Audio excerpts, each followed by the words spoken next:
at last, the night of the party that everyone's been looking forward to for weeks. That's Betty Brant at the piano. She's the kind of girl who puts life in a party.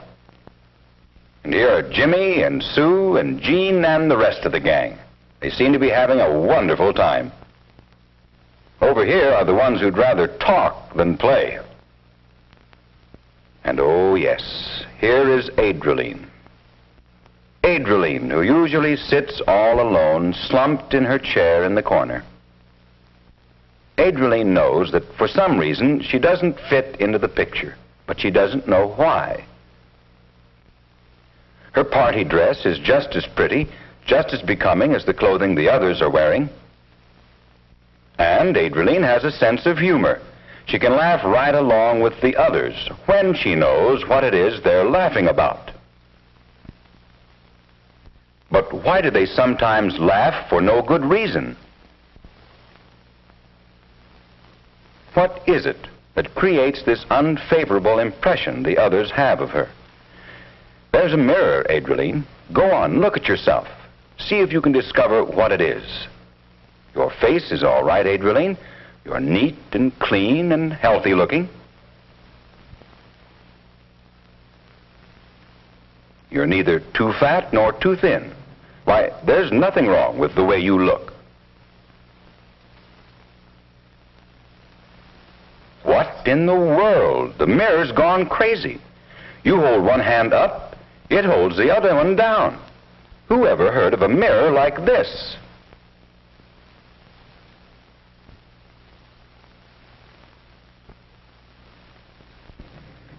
Now look here, you. You're supposed to do what I do. You're supposed to show me how I look. No, you listen to me for a change. For years, I've never had a motion of my own. I've just done exactly what you do when you're in front of me. But I'm tired of helping you pretend. I can't show you how you really look because when you're around me, you put on an act. You smile your best smile and you stand up straight. I've always had to show you how you thought you looked. Do you want to see how you really look, Adrelene? This is it. Your head pokes forward, your shoulders slump, your stomach. Well, take a look. Yes, Adrelene, the mirror may have gone crazy, but for the first time, it's telling you the truth. Like a lot of boys and girls, your posture is your problem. What are you going to do about it? I'll tell you what I'm going to do about it. I'm going to make you reflect what I want to see, because I'm going to have good posture. You just wait and see.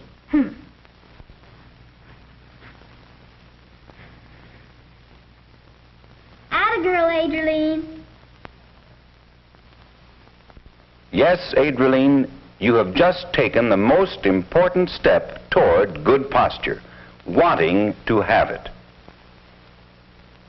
But determination isn't always enough.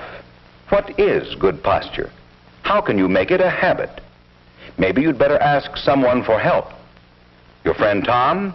No, his posture is not much better than yours. The best person to ask might be Mr. Riley, your science teacher.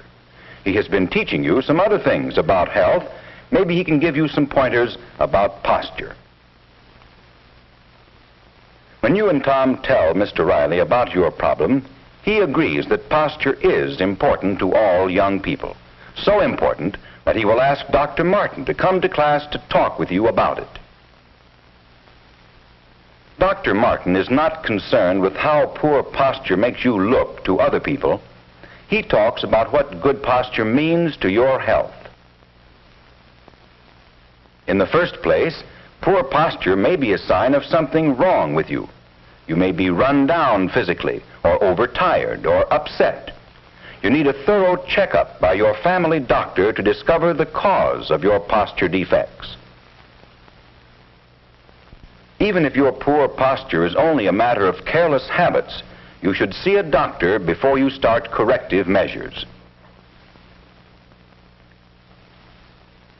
You see, our skeletons and muscles are designed to support our vital organs so that they can do their best work.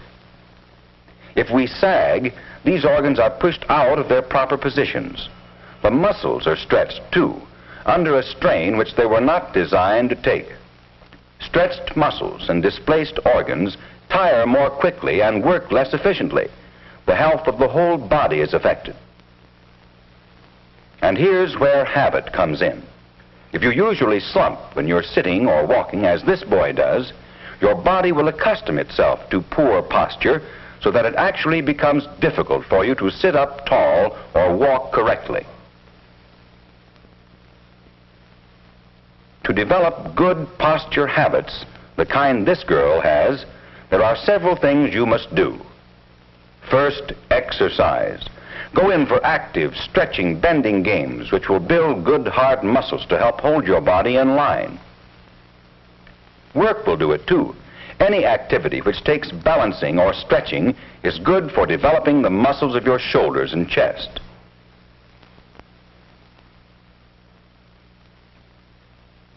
Spend some time every day working or playing vigorously. To have good posture, get enough exercise. But wait a minute. If you work or play too hard for too long a time, you'll become overtired. It's easy to slump when your muscles are tired. So get enough rest, too. Take time out to relax when you get home from school or any time you feel tired.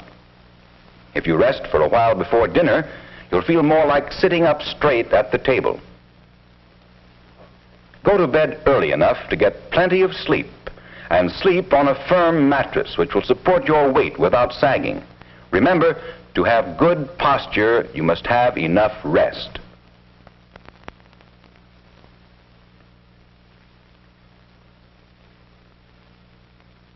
Your shoes are important to your posture, too. Choose new shoes for comfort and good workmanship. Your shoes should be long enough and wide enough to allow your feet action room and sturdily made to give your foot complete protection and support. Wear the proper shoes. The foundation of good posture is in your feet. Make it a strong foundation. Yes, Adrelene, Dr. Martin has given you and your classmates a new idea of the importance of good posture. You know now how important it is to your health. He has pointed out 3 important ways a healthy person can develop what it takes for good posture. Boys and girls must eat foods which help keep them well. Only a healthy body can respond to the training which makes good posture a habit. Fortunately, most of you have good health. You're all set to train your body in good posture habits. But what is good posture? Is it the ramrod stiffness of a parade marcher?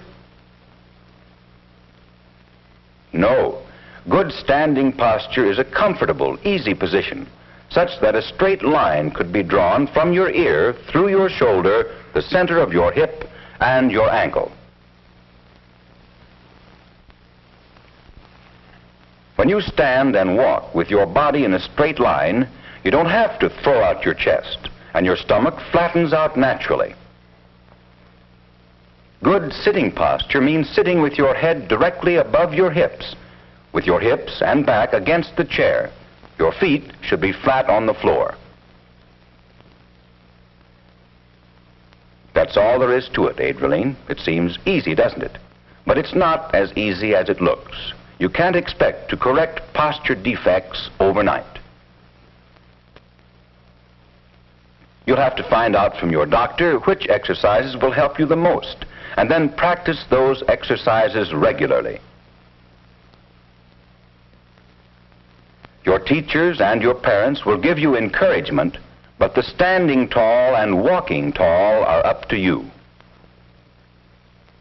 You and Tom already had the will for good posture. Now you know the ways.